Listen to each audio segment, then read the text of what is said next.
Hello বন্ধুরা, কেমন আছো? আশা করি ভালো আছো।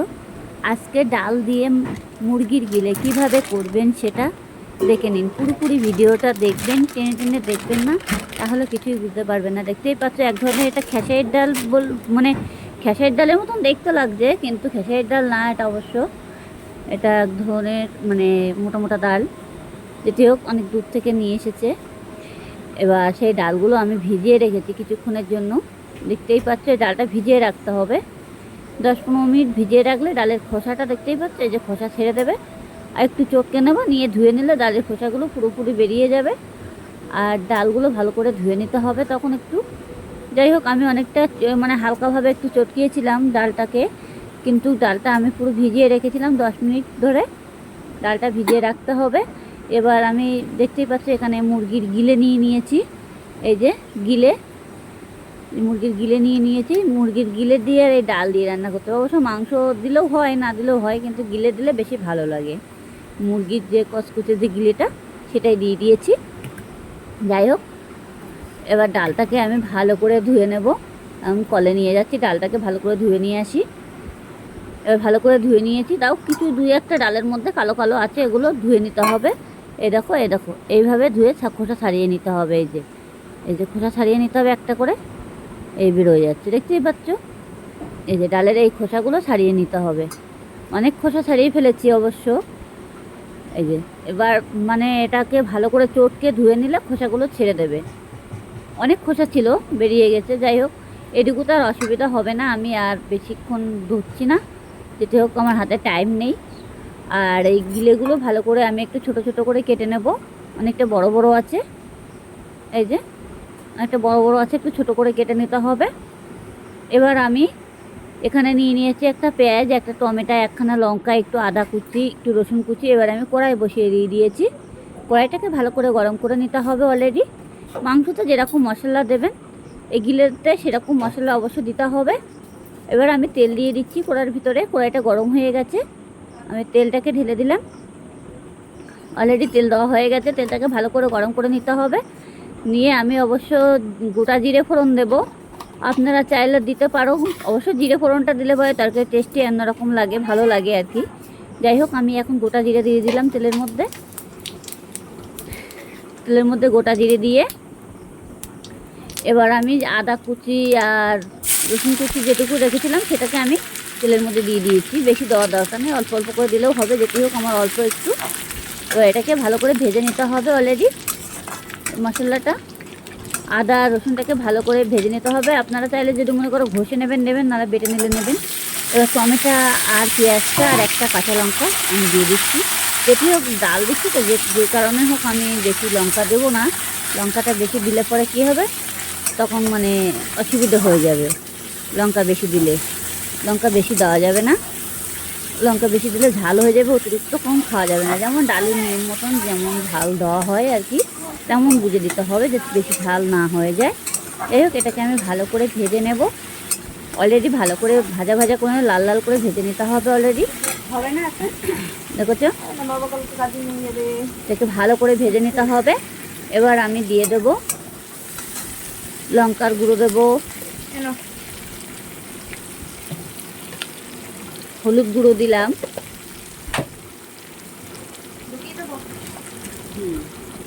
জিরের গুঁড়ো, দিলাম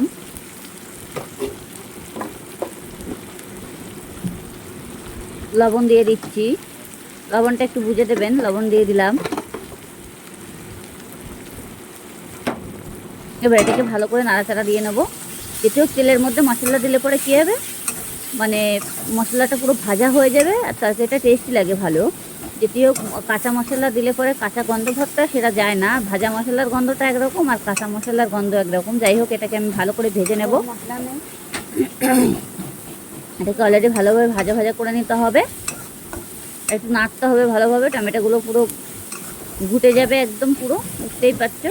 গোটা রাখলে হবে না টমেটো, তাহলে টমেটোর যে টক ভাবটা সেটা লাগবে না। যাই হোক, আমি মাংসগুলো এখন দিয়ে দিচ্ছি। মাংসগুলো দিয়ে দিলাম। মাংসগুলো আমি ভালো করে আবারও নাড়াচাড়া দিয়ে নেব।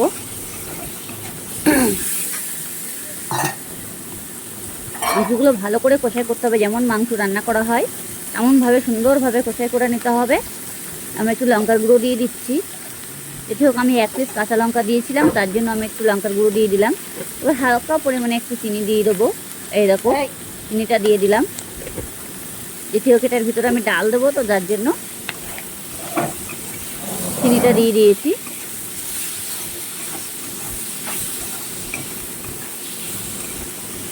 এটাকে ভালো করে নাড়তে হবে। চিনিটা দিলে কী হবে, তারপরে টেস্টি লাগবে, কালারটাও সুন্দর আসবে।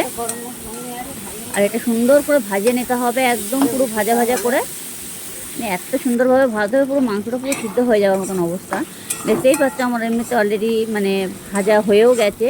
কিন্তু দেখো মাংসর যে পুরো ভাজা ভাবটা সেটা চলে এসেছে, কত সুন্দর কালার চলে এসেছে। যাই হোক এটাকে সুন্দরভাবে ভাজতে হবে। এখনও আরেকটু গ্যাসটাকে লো করে দিতে হবে। যদি মনে করছো যে লেগে যাচ্ছে তাহলে গ্যাসটাকে একটু লো করে দেবে, তাহলে অসুবিধা হবে না, তাহলে ভাজতে সুবিধা হবে। হঠাৎ করে জল দিতে যাবে না, তাহলে কিন্তু গিলেগুলো একটু হয়ে যাবে।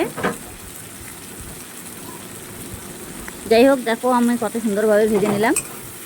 আর তেলটাকে পুরো একদম, আর গিলেটা এত কচকচি গিলে তো মানে ভালো লাগে ডাল দিয়ে অনেক সময়। আপনারা ঘরে বসে এই রেসিপি একবার করে দেখুন, তাহলে বুঝতেই পারবে। সব তরকারি ছেড়ে এই তরকারি খেতে ইচ্ছা করবে, বারবার মনে হবে যে তখনই এটা একটু তৈরি করে খাই ঘরে বসে রান্না করতে হয়। এবার আমি যে ডালটা ছিল ভিজানো, এই ডালটা আমি দেব। এই যে ডালটা নিয়ে নিয়েছি। এবার ডালটাকে ভালো করে কষাই করতে হবে মাংসের সাথে। এই যে ডালটাকে ভালো করে কষাই করতে হবে। এর মধ্যে আর কোনো মশলা দেওয়ার দরকার নেই। যেটুকু মাংসের মধ্যে দিয়েছে ওই ডালের সাথে ভালো করে এখন কষাই করতে হবে। করলে পরে ডালের মধ্যে পুরো মশলাটাই ঢুকে যাবে।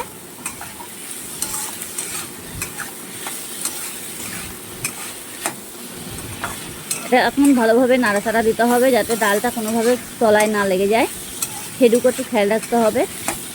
আমি আবারও বলছি এর মধ্যে কী কী মশলা দেওয়া হয়েছে ভালো করে শুনে নিন। যেটি হোক এর মধ্যে একটু আদা কুচি, একটু রসুন কুচি, একটা পেঁয়াজ, একটা টমেটো, একখানা কাঁচা লঙ্কা, লবণ, হলুদ, জিরের গুঁড়ো, এগুলো দিতে ভুলবে না। কেমন বারবার বলতে এগুলো দিতে হবে, যেমন মাংসতে যেমন মশলাটা দেওয়া হয় তেমনভাবে এই গিলের মধ্যে তখন দিয়ে দেবে। দিয়ে এটাকে ভালো করে কষাই করে নিয়ে তারপর ডালটা দিয়ে দেবে। ডালটা দিয়ে ভালো করে নাড়াচাড়া দিতে হবে, একদম পুরো ভালো করে কষাই করে নিতে হবে। কোনোভাবে এখন জল দেওয়া যাবে না। যতক্ষণে কষাই না করছো ততক্ষণে জল দিতে পারবে না। দেখতেই পাচ্ছ অনেক সময় ডালটাও একটু ভাজা ভাজা টাইপের হয়ে যাবে। এটাকে একটু ভালোভাবে নাড়তে হবে, খেয়াল রাখবে যাতে পুড়ে না যায়, সেটুকু খেয়াল রাখতে হবে। সবসময় একটু খেয়াল রাখতে হবে, একটু নাড়তে হবে।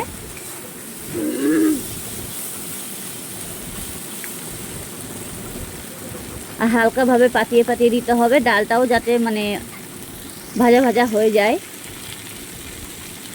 যাই হোক এটাকে ভালো করে একদম মানে ভাজে নিতে হবে। অলরেডি দেখতেই পাচ্ছ ডালটা পুরো ভাজা ভাজা টাইপের হয়ে গেছে।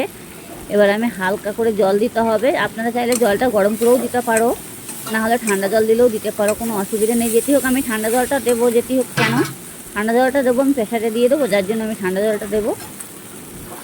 এটা প্রেসারে দিয়ে দুটো সিটি মারতে হবে, তাহলে মাংসটাও সিদ্ধ হয়ে যাবে, ডালটাও পুরো সিদ্ধ হয়ে যাবে। এটাকে ভালো করে এখন আমি নাড়াচাড়া দিয়ে নেব। অলরেডি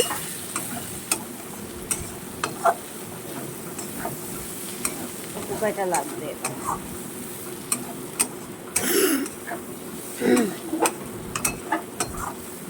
অতি অবশ্যই চেষ্টা করুন ঘরে বসে এই রেসিপিটা করার।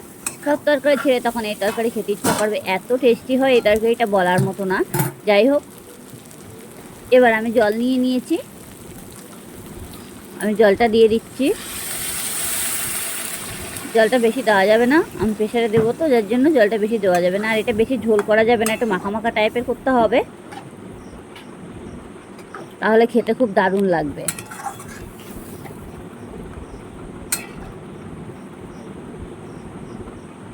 এবার দেখতেই পাচ্ছ আমার ঝোল রেজুকু দেওয়া হয়ে গেছে। এবার আমি এটাকে হালকা একটু গরম করে নেব, নিয়ে এবার আমি গ্যাস কড়াইটা নামিয়ে নিচ্ছি। এবার প্রেসারের মধ্যে বসিয়ে দিলাম, প্রেসারের ঢাকাটা আটকে দেবো আমি। আটকে দিলাম।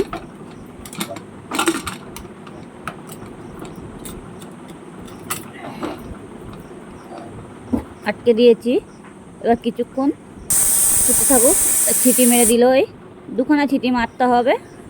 অলরেডি হয়ে গেছে, দেখতেই পাচ্ছ।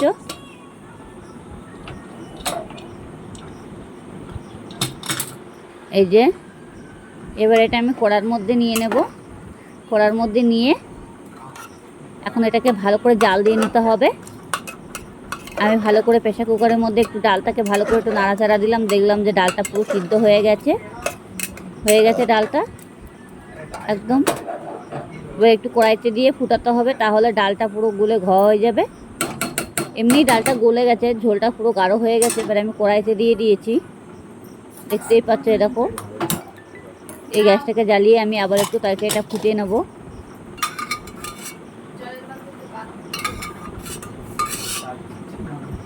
ভালোভাবে দেখবেন, ভিডিওটা পুরোপুরি দেখবেন, তাহলে বুঝতে পারবে। টেনে টেনে দেখলে তাহলে কিছুই বুঝতে পারবে না। যাই হোক, তরকারিটা অলরেডি ফুটে গেছে, দেখতেই পাচ্ছ। আর কালারটাও কিন্তু সুন্দর চলে এসেছে। এটাকে আমি ভালো করে এখন নাড়াচাড়া দিয়ে নেব।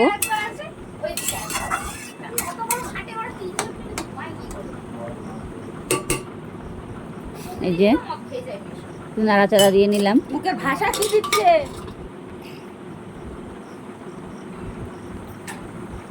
তরকারিটা একটু নেড়ে দিতে হবে, নাহলে ডালটা তলায় যাতে না লেগে যায়। অনেক সময় দেখা যাচ্ছে মানে রেখে দিলে পরে ডালটা তলায় লেগে যাবে, তখন ধরা ধরা মানে ভাব চলে আসবে।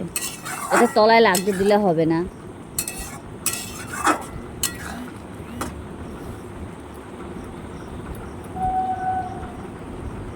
দেখেছো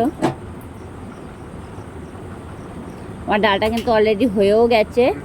এবার আমি একটা পাত্রের মধ্যে ভালোভাবে মানে ঢেলে নেব আর কি। গ্যাসটাকে একটু লো করে দিয়েছি।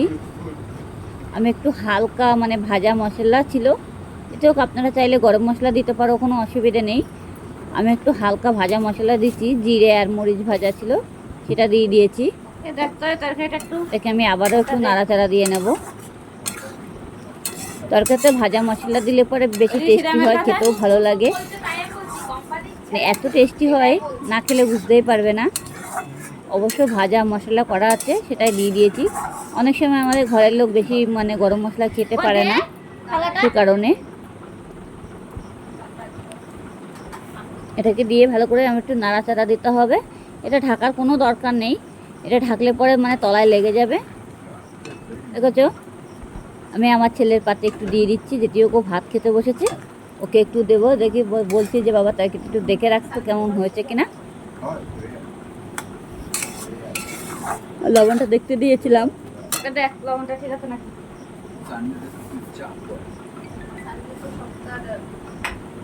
ও বললো না হয়ে গেছে। এবার আমি একটু হালকাভাবে আবারও একটু নাড়াচাড়া দিয়ে দেবো। ঝোলটা অনেকটা কমে গেছে, দেখতেই পাচ্ছ। ডালটাও পুরো ঘুটে গেছে। কেন? দুই একটা গোটা থাকো, অসুবিধা নেই, খেতেও ভালো লাগবে। আর বেশি গোটা রাখতে যাবে না, তাহলে টেস্টি পাওয়া যাবে না।